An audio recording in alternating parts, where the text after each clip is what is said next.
नर्मदे हर, नर्मदे हर।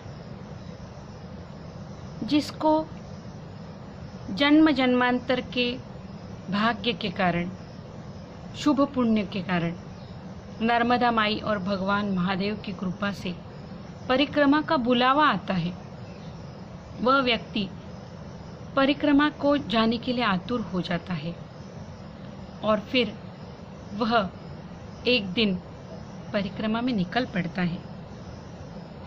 कुछ जिज्ञासुओं ने मुझे सवाल पूछे। मैं एक सामान्य साधक हूँ, पर मेरी जानकारी के अनुसार उत्तर देने की कोशिश कर रही हूँ। पहला सवाल है, परिक्रमा करने के लिए पूर्व तैयारी क्या करनी चाहिए? परिक्रमा करने के लिए अगर आपको पूर्व तैयारी करने की इच्छा है, मैंने स्वयं कोई पूर्व तैयारी नहीं की थी, पर मैं बता रही हूँ, तो कम से कम रोज 5 किलोमीटर से शुरू कीजिए, 10 किलोमीटर चलने का अभ्यास कीजिए। अगर आपको बिना चप्पल परिक्रमा करनी है तो आप 5-6 महीने तक हर दम कहीं भी जहाँ जाए बिना चप्पल जाए, बिना चप्पल चलने का अभ्यास करें, तो आपके पाँव जो है थोड़े सख्त हो जाएंगे, क्योंकि हम हमेशा चप्पल पहनते हैं तो पाँव कोमल हो जाते हैं। और एकदम से अगर हम परिक्रमा में बिना चप्पल चलना शुरू करें तो बहुत वेदना और तकलीफ हो सकती है। लेकिन यह भी एक सोचना ही है, क्योंकि जो होता है वो नर्मदा माई की कृपा से होता है। अब परिक्रमा में चप्पल पहननी चाहिए या नहीं पहननी चाहिए, यह एक सवाल है। मैंने कुछ समय तक चप्पल पहनी है और कुछ समय तक चप्पल नहीं पहनी है, तो यह आपका अपना निर्णय है कि आपको चप्पल पहनकर परिक्रमा करनी है या बिना चप्पल करनी है। और इसके लिए आप अपने गुरु की आज्ञा जरूर लीजिए, क्योंकि गुरु की आज्ञा जब होती है तो उसकी शक्ति अपने पीछे खड़ी होती है, वह हमारा रक्षण करती है, वह हमारा संकल्प पूरा करवाती है। इसलिए अपने गुरु की आज्ञा आप जरूर लें कि चप्पल पहनकर करनी है परिक्रमा या बिना चप्पल करनी है। परिक्रमा करते वक्त जप करना बहुत जरूरी है, जिससे हमारा परम कल्याण होता है। मैंने पहले ही कहा, ये कोई हम नर्मदा माई के किनारे घूमने नहीं आए हैं, बहुत गंभीर चीज़ है। परिक्रमा कर रहे हैं नर्मदा मैया की, शिव जी की, नर्मदा में स्थित देवताओं की प्रदक्षिणा कर रहे हैं। इसलिए शारीरिक तप करते वक्त मानसिक और वाचिक तप होना भी बहुत जरूरी है। और इसके लिए हमारे गुरु ने जो मंत्र हमें दिया है उसका जप होना चाहिए, या नर्मदे हर ये महामंत्र है, क्योंकि हम जो कर्म कर रहे हैं नर्मदा परिक्रमा, उसकी प्रधान देवता है नर्मदा मैया और शिव, दोनों एक ही है, दोनों अलग नहीं है। और इन दोनों का महामंत्र है नर्मदे हर। इसमें नर्मदा माई का भी पुकारा है और शिव जी को भी पुकारा गया है। तो हर पग पर नर्मदे हर इस महामंत्र का जप होना चाहिए। परिक्रमा कहाँ से उठाए? परिक्रमा नर्मदा माई का जो पूरा परिक्रमा मार्ग है, उसमें से किसी भी घाट से, किसी भी गांव से आप परिक्रमा उठा सकते हो। बहुत सारे लोग अमरकंटक से परिक्रमा उठाते हैं, क्योंकि वहाँ माई का जन्म हुआ है। आप कहीं से भी परिक्रमा शुरू करो, जहाँ से परिक्रमा शुरू की है वहीं पर आके आपकी परिक्रमा पूर्ण होगी। लेकिन उसके बाद आपको ओमकारेश्वर जल चढ़ाने के लिए जाना पड़ता है, तभी आपकी परिक्रमा संपूर्ण होगी। इसलिए मैंने व्यावहारिक दृष्टिकोण को सामने रखते हुए ओमकारेश्वर से परिक्रमा शुरू की, क्योंकि उसके बाद ओमकारेश्वर को जल चढ़ाना पड़ेगा, इसलिए वह आसान है। वहीं से परिक्रमा उठाओ, और ओमकारेश्वर एक महान तीर्थ है। परिक्रमा जब आप उठाने के लिए उस घाट पर, उस गांव पर जाएंगे तो आपको आपके साथ आपके 2-3 पासपोर्ट साइज फ़ोटो रखने हैं और आधार कार्ड ओरिजिनल कॉपी रखनी है और आधार कार्ड के 2-3 जेरॉक्स रखने हैं। फिर आपको परिक्रमा शुरू की है इसका एक प्रमाण पत्र लेना होता है। वह आप, अगर आप किसी देहात में रहते हो तो वहाँ के सरपंच से, मुखिया से भी ले सकते हो, या मैंने ओमकारेश्वर से परिक्रमा शुरू की थी तो मैंने मंगलदास जी महाराज वहाँ पर है, बहुत ही अच्छे महात्मा है, उनसे मैंने वो प्रमाण पत्र लिया था। ओमकारेश्वर में जो भी परिक्रमा शुरू करता है ज़्यादातर लोग उन्हीं से परिक्रमा का प्रमाण पत्र लेते हैं। परिक्रमा का प्रमाण पत्र अपने साथ होना बहुत ज़रूरी है, क्योंकि अगर कोई भी दिक्कत आती है आपको परिक्रमा करते वक्त तो सबसे पहले आपको परिक्रमा के प्रमाण पत्र के बारे में पूछा जाएगा, इसलिए प्रमाण पत्र साथ में होना जरूरी है। परिक्रमा में साथ में सामान क्या लेना है? एक बहुत ही अच्छी क्वालिटी की सैक खरीदिए और टेलर के पास जाके उसको डबल सिलाई मारिए, ताकि परिक्रमा के दरमियान बोझ से या खींचातानी से वो बेल्ट वगैरह टूट जाएंगे तो बहुत दिक्कत होगी। इसलिए सुंदर अच्छी क्वालिटी की बैग खरीदिए। सुविधा देखिए आपको क्या क्या रखना है क्या नहीं, उसके अनुसार उसकी साइज़ हो और उसको आप डबल सिलाई मारिए। अब उस बैग में क्या क्या रखना है? उसमें 2 जोड़ी कपड़ा रखना है। पुरुष है तो सफ़ेद लुंगी और सफ़ेद कुर्ता, जिसकी लंबाई अपनी नॉर्मल कुर्ता शर्ट जैसा होता है, बिना कॉलर का होता और अच्छा, जल्दी सूखता है। और औरत है, विवाहिता है तो सफ़ेद साड़ी,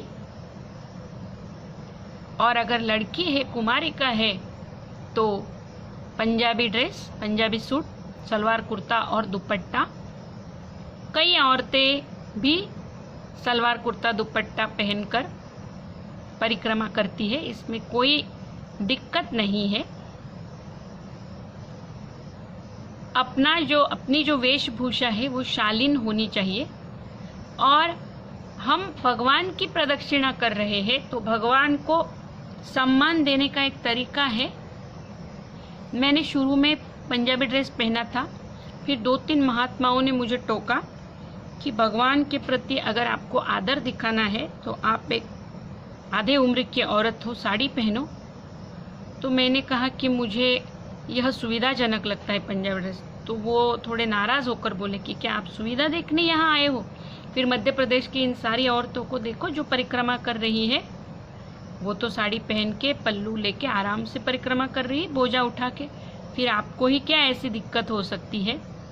तो मुझे उनके कथन का जो सत्य है वो महसूस हुआ कि अगर मुझे भगवान के प्रति आदर दिखाना है तो मुझे साड़ी पहननी चाहिए। ये मेरा वैयक्तिक मत है।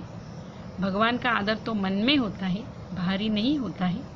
लेकिन फिर मैंने शुरू के 1 महीना मैंने चप्पल भी पहने थे और साड़ी भी पहनी थी। फिर महात्माओं का उपदेश सुनकर मैंने चप्पल त्याग दिए थे और साड़ी पहनना शुरू किया था।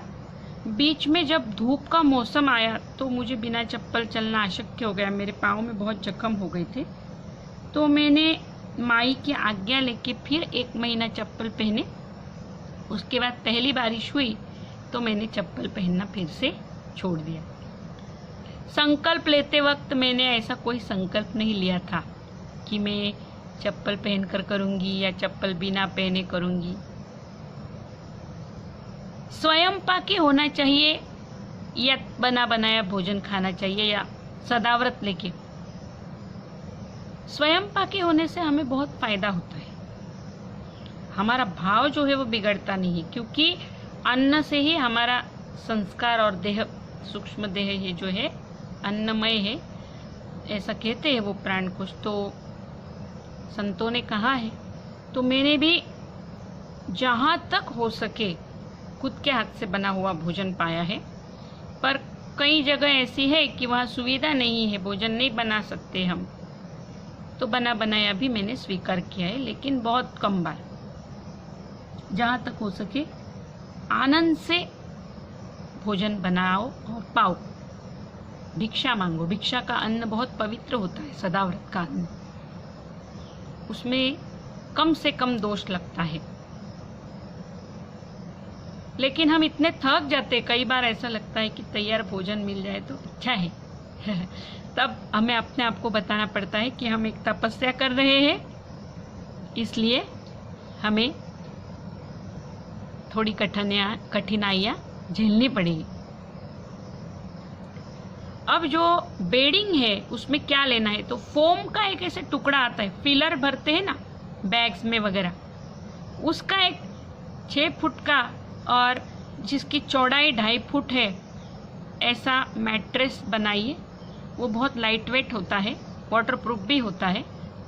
उसके साथ एक ब्लैंकेट रखिए और एक चादर रखिए, बस उसको रोल कीजिए और एक डोरी से बांधिए ताकि अपने सैक को वो लटका सके। ये हुआ आपका बेडिंग। अगर आप स्वयं पाके हो तो आपको एक छोटी सी नन्ही सी कढ़ाई भी रखनी है, एक चम्मच सब्जी वब्जी दाल हिलाने के लिए, परोसने के लिए। ये 2 चीज़ें काफ़ी हैं। हर परिक्रमावासी को अपने साथ एक थाली रखनी है, एक गिलास रखना है और एक कटोरी रखनी है, या तो कप रखना है स्टील का। अब सामान ज़्यादा नहीं होना चाहिए। एक प्लास्टिक का बॉक्स रखिए, छोटा, अपने टिफ़िन बॉक्स के साइज़ का। उसमें आपका मैया का पूजा का सामान, एक नन्ही निरंजन, हल्दी, कुमकुम, अक्षता, अष्टगंध, इनकी छोटी छोटी डिब्बियाँ। और अगर आप शैव हैं तो भस्म रखिए अपने साथ, और माई की नन्ही सी एक बॉटल, कुपी, जिसमें आप नर्मदा जल भरेंगे। ये अच्छे क्वालिटी की पल्पेट की बॉटल लीजिए जो पहले इस्तेमाल नहीं की गई है, छोटी सी, अपने पाम से भी छोटी साइज की बॉटल आती है, वो लीजिए। उसको पहनाने के लिए प्योर सिल्क का वस्त्र लीजिए। देखिए सामने दिख रहा है, मैंने पहना है नर्मदा माई को एक मोतियों की नन्ही सी माला, क्योंकि माँ को हम सजाते हैं, प्यार करते हैं ना माँ से। और फिर फोटो रखिए साथ में। मैंने प्लास्टिक कोटिंग करके फ़ोटो लिए थे ताकि उनका वजन कम होता है। तो अपने सद्गुरु की एक फ़ोटो, दत्तात्रेय भगवान की एक फ़ोटो, एक नर्मदा माई की फ़ोटो, एक भगवान अरुणाचला जिस पर मेरी बहुत श्रद्धा है उनकी फ़ोटो, रामकृष्ण परमहंस जी की एक फ़ोटो, महाअवतारी बाबा जी की एक फ़ोटो, ऐसे कुछ फ़ोटो मैंने रखी है। आपका निर्णय है आपको कौन से फ़ोटो रखने हैं। उनको अगर आप फ्रेम करने के बजाय प्लास्टिक कोटिंग करेंगे तो सुविधाजनक रहेगा, लाइट वेट। और सबकी साइज़ बिल्कुल आधी हथेली, मतलब 3 इंच के साइज़ के फ़ोटो रखिए, नन्हे नन्हे 2-3 इंच के, तो आसान रहता है कैरी करने में भी।